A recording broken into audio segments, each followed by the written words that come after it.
not very active on social media, but if you want your weekly fix of Tony Schiavone, he's got a radio show, man. So you can listen online and enjoy that every single Wednesday. And follow us at PWW929. That's PWW929 on Twitter, as well as PWW929. And now here we go. All right, Bobby the Brain Heenan and the American Dream, Dusty Rhodes Dream. We have seen quite a clusterfuck of a night. Well, let me tell you a couple of things about what we're going to see. I booked something like this back in 1988, and now they've taken it to a whole new level, whole new level. Hulk Hogan and the Macho Man Randy Savage and the Mega Powers are going to try to go through the gauntlet, Bobby the Brain Heenan. Well, it never seems to work. Hogan comes in. Look at this structure over here to my left. Hogan comes in. He takes over the promotion. And now the Macho Man Randy Savage are going to start at the top of the cage and move their way all the way down and beat up every motherfucker in the ring to prove that Hulk Hogan is the biggest star in the sport. He doesn't have to prove that to anybody, especially not to you, Schiavone, because we all know. Yeah, that's right. We all do know this. Hulk Hogan and the Macho Man Randy Savage, the Mega Powers, if you will be going through not one, not two, not three, not five, but 8 fucking men. Thumbs up to that. Working their way all the way down. Yes. And they have to pin or they wait. Whoa. What do you want to say, Eden? There are no rules, you stupid fat Italian motherfucker, because Hulk Hogan's in this thing.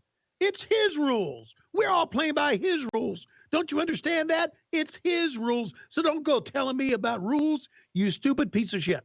Well, he's right about that. There are no rules. And I know Kevin Sullivan is a booker, and I was the booker. And Kevin said, should we do this? Help Hulk Hogan put himself over? And I said, Hulk Hogan does not need to be put over because he is Hulk Hogan. He's bigger than anybody here. He's bigger than the Booty Man. He's bigger than the Nature Boy Ric Flair. At least he thinks he is. And he's bigger than the Ultimate Solution. Do you know, Bobby Heenan, they've got a guy here called the Ultimate Solution? Do you realize what that's from? Yep, I realize what that's from. That's from World War II. Fuck, what are we doing? Let's go to the ring. I'm glad you brought that up because originally he was named the Final Solution, but there were lots of complaints from Jewish organizations at the Turner corporate office. So you guys changed it. To the Ultimate Solution. Right? He was better known as Jeep Swenson. He wrestled in World Class in the 80s. He even had some matches with Bruiser Brody there. And then he was in No Holds Barred as a pit fighter. He also played James Caan's bodyguard in Bulletproof. Right. And I believe he was Bane in Batman and Robin. So yes, he was. He did a lot of stuff, but unfortunately he passed away just about a year after this in 1997. He was only 40 years old, but Hulk Hogan, Davey Boy Smith, James Caan, they were all there to speak at his funeral. So he was a well-liked guy. Did you ever have any interaction with Jeep? No, I never did. But Jeep was well known to have the biggest arms in all the world. Look at this spectacle here with unbelievable pyro and what a contraption. Tony, how long did it take Klondike and Company to build this fucking, I don't even know. What would you call that? I mean, I don't want to call it the Doomsday. That's hokey. Yeah. This monstrosity. I think Klondike may not have been involved in this. I think this was a series of, welders and architects, and I mean, there was a lot of money put into this to build it, to get it up, but there was a lot of money put into this to design this thing too. And again, it's WCW spending more money than it needs to spend for something like this. If I'm at ringside, front row ringside, and bought seats, I'm pissed off. Can't see shit. Yeah, I'm really pissed off because the main event, the Doomsday Cage, the thing that we've been saying the whole thing about, is now all the way down to my left or all the way down to my right. I'm really pissed. Woo! A rare Ric Flair entrance with no robe. Yeah. It doesn't feel like a Ric Flair match if there's no robe. I mean, I don't think you could count many times that ever happened, but it happened here. And there, of course, is Arn Anderson, who is definitely dressed differently as well. The Taskmaster, Kevin Sullivan, and of course, Lex Luger with Jimmy Hart. So you got lots of managers here because unfortunately Rick came to the ring with 2 women who've now passed away, both Woman and Miss Elizabeth. And they're all going to single file up these series of staircases here It's an interesting contraption and concept, but I thought the same thing you just talked about. Like, how much fucking money did they spend on this thing? If you had to ballpark a guess between designing it, constructing it, the whole deal, what do you think the investment in this contraption was? It's north of 10 grand. Oh, it's well above that. Yeah. Yeah. Of course, you're into housing and building and things like that, better than I do. And this is 1996, but a lot of the money is put into the design of this. Well, and you've also got guys who get an order like this and they realize, oh, this is for Turner Home Entertainment. Oh, this is for a big television company. Right. Oh, this is a pay-per-view. Well, I'm going to fucking hit a lick. Yeah.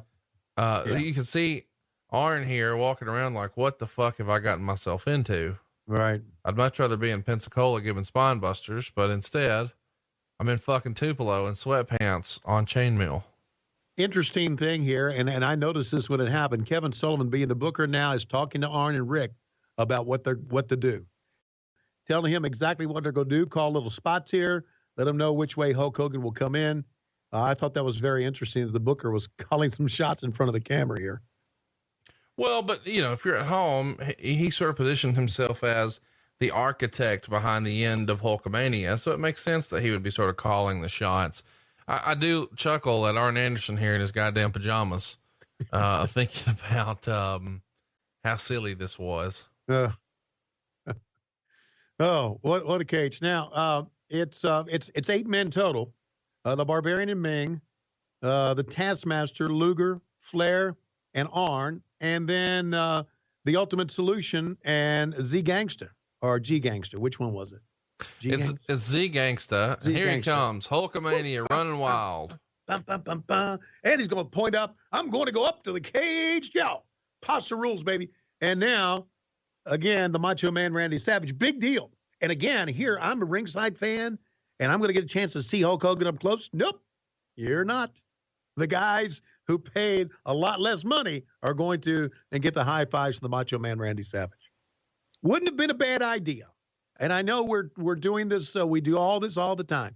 Wouldn't have been a bad idea for Hulk Hogan, the Macho Man Randy Savage, to go around the ring and give everybody high fives. Well, just wait, Tony, because the silly shit that is WCW is going to continue.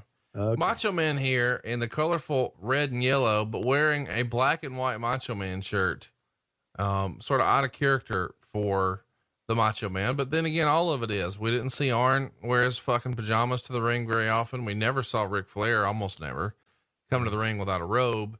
Unfortunately, of course, he has two women who accompanied him to the ring who've now made their way, or they came to the cage and now they're back at the ring. They've since passed on, both Woman and Miss Elizabeth.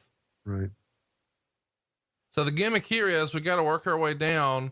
We've got Ming and Barbarian on the middle level. We've got Ric Flair and Arn Anderson on the top level, and Macho Man is starting off with Ric Flair.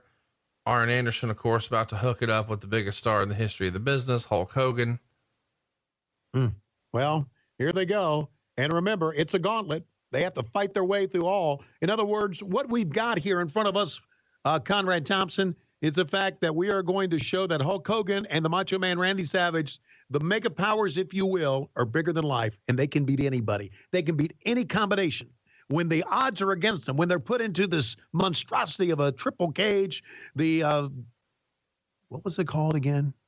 Doomsday Cage. Thank you very much. The Doomsday Cage, they can still fight through all the odds. And the Nature Boy Ric Flair is paired off with the Macho Man Randy Savage, and he runs Flair's head into the cage. I don't think that surprised anybody. And now we go to the split screen. Oh, Jesus Christ. What a clusterfuck this is. You can't see much of shit. We've got the split screen that you hate so much. The fans can't really see anything either. Right. It's not television friendly. It's not well lit. I know they're trying to make it look gritty and whatever, but there's sort of an edict that we don't want blood, and we're doing a cage match. And originally the plan for this match, according to Dave Meltzer, was it was supposed to be Hulk Hogan versus 4 heels. He's been trying to work his way through the Dungeon of Doom, and this is supposed to be Hulk Hogan versus 4 men. But they decide, hey, this is our main event extravaganza against WrestleMania. So let's make it even bigger. Let's do this triple cage and let's bring in more guys. So according to the original plan, according to Dave Meltzer, it was supposed to be Chris Benoit versus Macho Man Randy Savage in a Falls Count Anywhere match. But Hulk Hogan decides, nope, brother, we need more bad guys. And I only want it to be the Macho Man. Do you remember that being sort of the decision making and how they sort of audible to this, that it was originally Savage and Benoit? Yeah, they audible to this because it's what Hulk Hogan, who had full control of his character, wanted to do. And look, it's pretty apparent. This Doomsday Cage, as they say, is, and we're taking a good shot look at it now, is unique in itself. It's an event in itself. If you just look at it, it looks incredible. But the fact is, it was meant to put Hulk Hogan over everybody. And really, if you think about it, I guess Hogan's partner was the Macho Man Randy Savage here, but it was also making Hogan look bigger than Savage. Does that make any sense? Oh, he's going to hook up on the Nature Boy Ric Flair, who's going to beg off. I feel like I should remind everybody that Brian Pillman was supposed to be a part of this match as well. And you guys actually mentioned that briefly in commentary, where you're saying something like you're not really sure where he is. And the next day on Nitro, Eric Bischoff would make up some sort of lame excuse like Pillman wasn't here because he refused to team up with Kevin Sullivan. But the reality is he had had throat surgery a couple of weeks prior at Vanderbilt University, and Gene Okerlund was on the hotline saying that Pillman didn't have the surgery and was making it up. And he said that he called the hospital and they had no record of Brian Pillman being there. And this resulted in a legal letter coming from Pillman's agent to Okerlund, that says that, hey, here's the official discharge paperwork. He was actually there and he wants a retraction on Nitro, a correction to be made. And Okerlund, of course, missed that Nitro with the flu, but you guys knew that he wasn't going to be able to make it by Thursday, but you had already sort of filmed WCW Saturday Night on Wednesday. So there wasn't really a chance to tape anything different, but you could have maybe edited the last minute push for the pay-per-view, but it didn't wind up happening. We should remind everybody that this is all going on when Pillman is working an angle with WCW and doing some stuff with ECW. What was the thinking about Brian Pillman sort of not being a part of this, as maybe was once upon a time suggested that he be a big part of this match? Well, his throat surgery, Brian had a very raspy, horsey voice, and this throat surgery that he had at Vanderbilt was a shoot, was legit. And that was just Gene Okerlund trying to put something on the hotline to make you want to call. It was, the hotline was working you to think it was a shoot a lot of times. And a lot of times they would throw in shoots. I was really surprised to hear that they wanted a retraction from that, because the hotline in itself was not as big as this. And the hotline was something that was to a much smaller audience. But we all knew that Pillman was hurt and couldn't work. And it was just one of those WCW clusterfucks. The rumor and innuendo is that Brian Pillman, when he did the whole "I respect you" Booker Man shit with Kevin Sullivan, and then shows up in ECW and is doing all sorts of craziness there, threatening to pee in the ring and what have you. Yeah. He's really making a spectacle of himself, and he's got a lot of internet buzz and a lot of dirt sheet buzz. Wade Killer reports that Hulk Hogan is the guy behind the scenes pushing to add Brian Pillman to the cage match, specifically because he was on Hogan's radar with all the attention he'd been getting lately, and he wants to leg drop and pin him. And Pillman hates this idea because he realizes, hey, if I say I've quit and I'm working with ECW and I'm a free agent and I can do what I want to do, then coming back and getting leg dropped on pay-per-view by Hulk Hogan does me no favors. And originally Hulk Hogan was supposed to beat up Brian Pillman and Zeus, who we're going to see as the Z Gangsta, and Swenson were supposed to save him, but Pillman just refused to cooperate with Hogan and pulled away from him when Hogan grabbed him. So there's lots of speculation as to, is he going to show up for the pay-per-view? Are we getting worked again? What's real? What's not real? If he can't make it, will they put one man gang or Shark or Warlord or who will be in this last spot. What do you remember about Brian Pillman maybe being difficult to work with here, and the rumor that Hulk Hogan just wanted to squash him? Well, okay, two things here about Brian Pillman. You know, Brian was, I really thought that Brian Pillman took his craziness to a whole new level. And I thought it was all a work with him. All his, people really thought that Brian had snapped. There were people in the business that thought that Brian Pillman is fucking nuts now. And you can't do anything. You can't do business with him. And he's fucking nuts. And Hogan thought it was a work too. And Hogan thought that he could squash Brian Pillman. And Pillman just bucked up about it. But we all also knew that he was having throat surgery. So it's like, who do you believe here, right? Does this make sense to you? I mean, it's kind of. None of this makes sense. We just saw Barbarian clothesline Haku with Macho Man ducked out of the way. Yeah. So we've got 2-on-1 with Macho Man versus the Faces of Fear. And the other side, we've got Lex Luger and Kevin Sullivan taking Hulk Hogan to task. So the mega powers, which they're openly referred to here as, have escaped the Four Horsemen, and they're on this middle level, and there is a lot of stuff going on here, man. So they've escaped the Four Horsemen. And see, I thought the idea was if they pin one of them, they get to go to the next level. And see, that's where I was screwed up in calling this match. Well, nobody fucking knows what's going on. That's the idea. Right. And so the idea is, it's such an extravaganza. It's such an event. It's so crazy. It's such a visual. It doesn't matter. There's a lot of people who thought that. Meltzer wrote, there they faced Sullivan, Luger, Ming, and Barbarian. They locked Ming and Barbarian in the half of the middle cage, and the other four wound up in the wrestling ring. Finally, Jeep and Zeus, who weren't even there at the beginning, parentheses, Schiavone kept asking where Jeep, Zeus, and Pillman were, still hinting that Pillman would be there, even though he wasn't.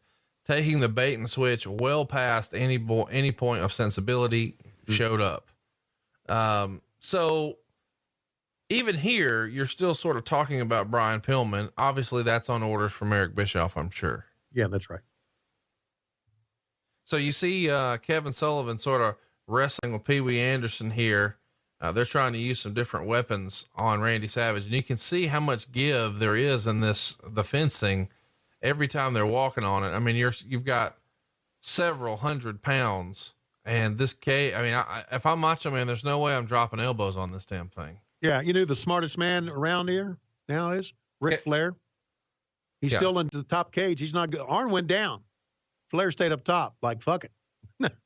I'm not going to take the chance to go through the. Look at Kevin Sullivan here. Has a lot of confidence in this scaffold. And a lot of times the pipes here on the scaffolding, will just very easily move on you. Well, he has a lot of confidence here because he's teasing that he's going to fall from the second level. And this is not something that's advisable on any level. No, but it's a booker trying to make it work, trying to make it exciting. And, not only that, the guys had a chance to walk through this thing and take a look at it so he was pretty confident that it wouldn't fall forward. This is not wrestling though. You're on a fucking scaffold 2 stories high, and you're sweaty and you're in your fucking underwear and wrestling boots, and you're trying to hang on and make sure you can dangle part of your body and not die. Like, what are you doing? Okay. I understand it's not wrestling. And I hate to say this because I'm a part of MLW, but having a match where fans bring weapons to the ring for you, is that wrestling either? Well, here's what I mean, I guess. If that happens within the confines of a ring, then there's no real danger, and you're in control of what sort of velocity you put behind one of those weapons and which ones you choose. And with this, you're a fucking stunt man because there's no crash pad below. If one of these things gave way and Kevin Sullivan fell and died live on pay-per-view, that's different than hitting a guy with a fucking keyboard, Tony. Yeah. You're right. I stand corrected on that. You're exactly right. Here's my struggle with this. This is this Doomsday Cage. It's the most devilish device ever. We're fucking out of it. Now we're just brawling. Right. How is it this grandiose? Oh my God, look at that thing. They're going to murder each other. Nope. They're already out. They're in the aisleway. They're headed towards the ring. Yeah. I don't understand it. Well, I do.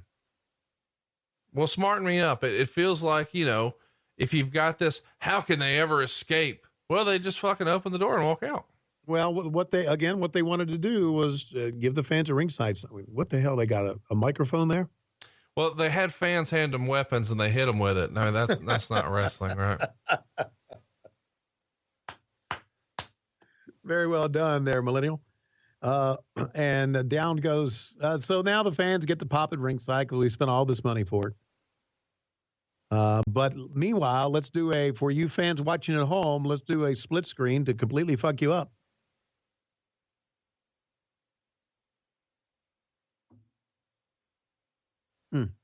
Feel free to talk here anytime. Yeah, I don't know what to say about this fucking thing.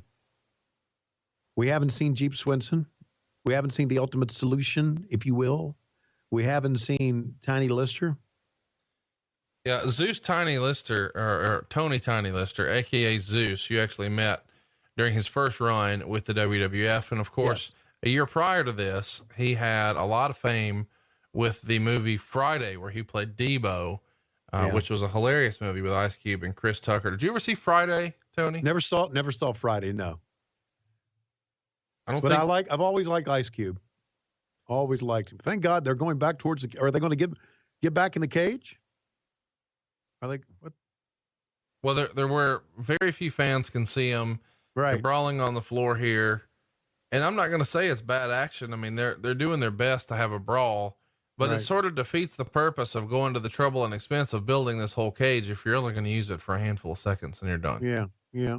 You're right. I just look at stuff like this and I wonder, like, by the minute what that thing cost, and it was a one-off. And I realized that if Eric Bischoff were listening to this, he would say, that's fucking stupid. It's a television company, and look how much money they spend setting up a scene, or blowing up a car or whatever. Sure. I get it. We did a lot of that too. I have a question. What was there any critique of our announcing job for this? Yeah. Everything you did sucks. Everything you did sucks. Yeah. Okay. Cause I'm going to be honest with you. I don't know what to say here. I have no idea what to say. I mean, it's just all broken down. They're going to sell back towards the ring here, apparently, once again. And here's the thing. At the end of this, I remember the Macho Man and Hogan escape the cage and win, right? Well, they're out already. That's what I'm saying. So it's like, how do you explain, if the rules are you beat this guy, you go to this level, you beat this guy, you go to this level. Well, what do you do when they go to the ring? Like, who's deciding what a win is now? Like, if Hulk Hogan were to pin Lex Luger right now, there's no referee in the ring. Does he win? And Macho Man chasing down Randy Savage with planks from the bottom of the cage. I think he hit the female photographer. She no-sold the shit out of it. Yeah. Linda Rufio from St. Louis. And she's been in the business was in the business a long time by that time. I feel like we should also remind you that the other fellow who is going to be a part of this, there's a little bit of controversy around him. Of course, Zeus is coming back in because he's a friend of Hulk Hogan's, and Hogan sort of relied on what he knew. And so he knew that he had drawn money with John Tenta and Honky Tonk Man and Big Boss Man and Jim Duggan and Macho Man, but he also knew that he drew money with Zeus. So he has the idea, hey, let's bring him in. He's a guy who's recognizable. Of course, the WWF owned the name Zeus, so they have to come up with something else. Were you pleased to hear about the return of Tiny Lister, or when did you first hear about Z Gangsta? Well, I first heard about him probably like a month or 2 months prior to this event. And personally, I was okay with it because, I called that match at the Meadowlands in SummerSlam of '89. And Tiny was a cool guy, man. He was a cool guy, and I liked working with him. And I always got the feeling that he wanted to do things. He wanted to do things that he thought were right. He didn't have an overinflated ego and not do this and not do that. And I always thought that was cool about him. So I thought it was pretty cool that Tiny was coming back in. There's a famous interview that our friend, Peter Rosenberg did with Tiny Lister. And obviously Tiny's a big deal in the hip hop community because of the movie Friday. Right. And he asked him about wrestling, and he talked about the first run, of course, but then he talked about coming back to WCW. And he said something like, if Hulk Hogan wants to pay me 50 grand to hit me in the head with a frying pan, then hit me in the head with a fucking frying pan. Yeah, it's him, man. The other guy who you're going to see here shortly is Jeep Swenson, who wrestled in World Class Championship Wrestling in the 80s. I think he had some matches with Bruiser Brody there. He was even in the No Holds Barred movie as a pit fighter, and he played one of James Caan's bodyguard in Bulletproof. But maybe most famously, he was Bane in Batman. But he passed away a year and change after this in August of 97 from heart failure. He was only 40, but he made an impression, man, because Hulk Hogan, James Caan, Davey Boy, they were all at his funeral. So Jeep was, I guess, known as to be a good guy in the business. What can you tell us about Jeep? I never really hear people talk about him. I didn't know Jeep at all. But from what I heard, he was a good guy. Now, he did play the first Bane in the Batman and Robin movie, I do believe. He did not play Bane in the latest incarnation of Bane. Oh, he didn't come back from the dead? Didn't come from the back from the dead. Okay, because I just said he died in 97. So if you weren't sure, fans, we did not. There he is right there. Woo! Take a look at him, and he's all painted up. Biggest arms in the business. Boy, Tony Lister looking big as well, isn't he? Yeah, and he's got the unibrow in serious effect here. And of course, they're supposed to be in the bottom of the cage, I suppose. Yeah. But instead, all the action's at the ring, and it looks like the baby faces are taking over with Lex Luger and Kevin Sullivan. So Zeus is out here to massage Randy Savage's shoulders and go, big point of contention here, and I understand that, but there was not arguments, but discussions in the back. If we're going to have this monstrosity, what about the people who were at ringside? So I guess they're giving them something at ringside, but now the ultimate solution and Zeus, if I can use that term here on this podcast, are going to put them back in the ring. And now they're going to put them back in the ring so they can escape and win. Figure that one out, fans. Yeah. First one out wins, but now we're going to go back in because everybody's already out. Speaking of out, people were out on the original name for the ultimate solution. Originally, he was called the Final Solution. And apparently a bunch of complaints came in from Jewish organizations to Turner's corporate office, and they changed it to the Final Solution. Smarten everybody up, because not everybody listening was born in 1981, as you like to point out. Well, the Final Solution was Hitler's way of exterminating the Jews in World War II. I mean, doesn't that seem like that would be something people would have fucking thought about before they named it that? Yeah, I know. And Kevin Sullivan it was Kevin Sullivan's idea to come up with the Final Solution. And then Eric got with him and said, from the top, you can't do that. So again, Kevin, like Dusty, very old school. You can do all kinds of shit back in the old days in the territories. And that's the thing. It's not like if it's Kevin Sullivan, it's someone who just didn't think of that. Kevin Sullivan's a very smart man. He knew all about it. He knew all about it and knew he was going for heat. Right. But maybe Turner would say it's the wrong kind of heat. This is a company that gets wide shots on blood, right? And you can't use weapons. So I'm pretty sure we can't have a nickname for exterminating Jews on the pay-per-view. Right. No. But Kevin, being old school, thought he'd get away with it. Back in the old school days, they got away with using music without paying licensing fees. Back then, you realize that in the old territories? Isn't wrestling a weird deal, man? Yeah. Where somebody's like, hey, let's make sure they really hate him. Let's God.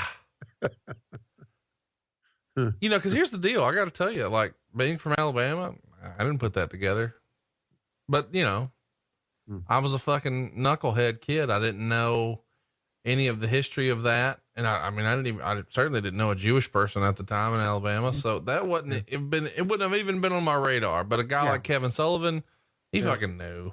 Yeah. Hashtag millennial bullshit. And now the double team here from the back, Hogan and Zeus are going to go eye to eye. Right now, I don't think the fans really give a shit. Do you? No, I don't think anybody can really tell what's going on either. No, because it gets down to what it gets down to is Zeus and Jeep Swenson against Hogan and the Macho Man Randy Savage. We got them back in the ring. Now they're going to try to escape. Kind of had that look, buddy, man, a badass look. And here's the thing too, like if you were a wrestling fan, and that's what they were obviously trying to do is cater to the people who maybe grew up on Hulk Hogan. Right. I mean, Zeus was a big deal. And I know that, we can certainly beat up that he wasn't a great wrestler and maybe it wasn't the best angle and blah, blah, blah. But it was a big deal. So to have him in here, I think makes sense. You know, on some respect, you think it might be an attraction or whatever, but man, the execution of this is just fucking awful. Is it not? Yeah. Look, it's one of those things that someone had a great idea. And then after they had the great idea and they started selling it, you got to all of a sudden say, well, we got to execute it. And then they look at this thing and says, yeah, we got to execute it. And then they think, well, we got to give the fans at ringside something. So it just ended up being one of the biggest clusterfucks ever. And why not Arn Anderson getting involved as well? And why not Ric Flair getting involved as well? Well, and that's what I was going to say is, you know, at least in the WWF, when they knew that they had Zeus, like they know, hey, he can't fucking do anything. So let's get Macho Man in there to do all the real work. And then let's let, you know, him just come in, do a few power moves, get some heat, and Macho Man can do all the work. But here for several minutes, it was Bane or, you know, Jeep Swenson and Tiny Lister. Neither one of those guys really fucking know what they're doing. No, there's no worker in there. And somebody on the outside, probably Kevin Sullivan, went and said, on Flair, get in there. They're fucking dying. Go sell something. God damn it. I could hear him saying that. You're seeing the difference in the WWF booking, Pat Patterson getting involved, Vince McMahon getting involved, and Hulk Hogan booking a match. That's what you're seeing. Well, because Hulk Hogan wasn't thinking about matches, right? Hulk Hogan's thinking about names and what would look cool as a name. But then you actually think about just the mechanics of a match. Like, man, somebody's got to make you look good. And these guys don't know how to make themselves look good. Right. So you got to get an Arn Anderson or a Ric Flair in there and a Macho Man. But if you've got 7 Hulk Hogans, it's not going to work. And here's the powder. And you see one powder packet has exploded. Nobody fucking knows why or how. Yeah. Macho Man is actively working to open something up. We had way too tight of a shot. Here comes the fucking Booty Man. And the Booty Man has decided, here's what you need to kill these monsters: frying pans. Oh, there's the powder. Got him down. Hit him in the head. Oh, hit him in the head. Go ahead, hit him in the head. Come on, get. Oh, ow. Here's a guy who paralyzed my brother Randy, Zeus. I gotta overpower him. You know what I need? Fucking frying pan. Hey, here's a guy who wants to kill all the Jews. I got an idea. I can take him down. Give me a fucking frying pan. This is what WCW is, man. It's the Doomsday Cage. And instead of there being, you know, kendo sticks and barbed wire and thumbtacks and other nonsense. Nope. What are your weapons, pal? Well, got some powder, got us a frying pan. What are you going to do with it? Gonna bake a fucking cake. It's very apparent that, thanks to the advent of the NWO, we strung this thing along a little bit, didn't we? Because without that, we were going to die long before 97. Okay. Luger's putting on a glove here. I don't know if this is to hide something he did with Elizabeth or what. Let's see. Yeah. Well, if the glove don't fit, you can't convict. What the fuck was that? Did you see that? Did he do that on purpose? Dude, you have to see what we just saw. If you're not watching Watch Along, you have to watch Along for this. I just can't believe what we just saw. And now all of a sudden Hulk Hogan and Macho Man decide, hey, let's run out. But Macho Man says, oh no, I forgot to pin him. And there you go. There's the 1, 2, 3, and Hulk Hogan, the Macho Man, win this thing. We're going to shut the cage, and now we're going to go. What did we just watch? Oh. The big finish. I mean, they couldn't even get that right. You've got Ric Flair restraining the Macho Man, Lex Luger winding up with what we're led to believe is a loaded glove, and he's going to rear back and punch the Macho Man. But he pulls short when the Macho Man ducks, and then he just reloads and punches Flair. And they both try to jump out of the ring, the baby faces, to escape, to win, which I guess they won an hour ago. But we're supposed to not remember that. And then Hogan says, oh, brother, go pin him. So Flair has to lay there, let Macho Man slide back in and pin him. I don't know why we had to have Flair lose either. I don't know why Ultimate Solution couldn't lose, or Z Gangsta. It's more Ric Flair, Hulk Hogan bullshit, is it not? Yes, it is. And it's also Ric Flair being a pro. I'm down with it because in the end, wins and losses don't matter. Look at how silly that shit was. But I'm just saying, you got all these guys who aren't going to be back ever again. Fucking beat one of them. I agree. Absolutely agree. And now the Three Stooges, Larry, Fat Ass Tony, and Mo, have to make some sense out of it. But now we're going to talk about Nitro tomorrow night, obviously, and point towards that. Well, and what's interesting is Ric Flair's your world champion. And so the Giant, when he won the match earlier, earned a world title match against Ric Flair tomorrow night on Nitro. So you just had your champion get pinned in the main event. And now we're immediately trying to say, oh, what's going to happen tomorrow night in the world title match? We didn't keep Flair strong for the match at all. It's just silly shit, man. Yeah, but it was a foreign object. It was a foreign object that hit him. Oh, the dreaded coal miner's glove. Process this. This is the deadliest cage ever. It's the Doomsday Cage. Inside, powder, frying pans, gloves. Are we going to make the most brutal match in history? Or are we going to be uncensored baking? Yeah, well, guess what? It was doomsday for WCW had they continued on this road. Here's my favorite part of the whole thing too is Dusty Rhodes here, who's got on a tuxedo jacket and fucking blue jeans. Like, I can't believe I got dressed up for this shit. And thank God I didn't book this shit. Thank God they were leaving me of being a booker. Well, what's fun too is the credits here don't have their full names. It's just one name, which is kind of fun. Yeah. All these names, of course, we've talked about on the podcast. And I got to tell you, Tony, I'm glad we got to cover this one, but man, am I glad this one's over. It felt like that Chicago street fight match, the Booty Man match, and then this main event just went forever.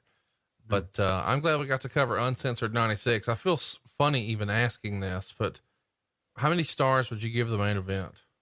Oh, I would give I would make it dud.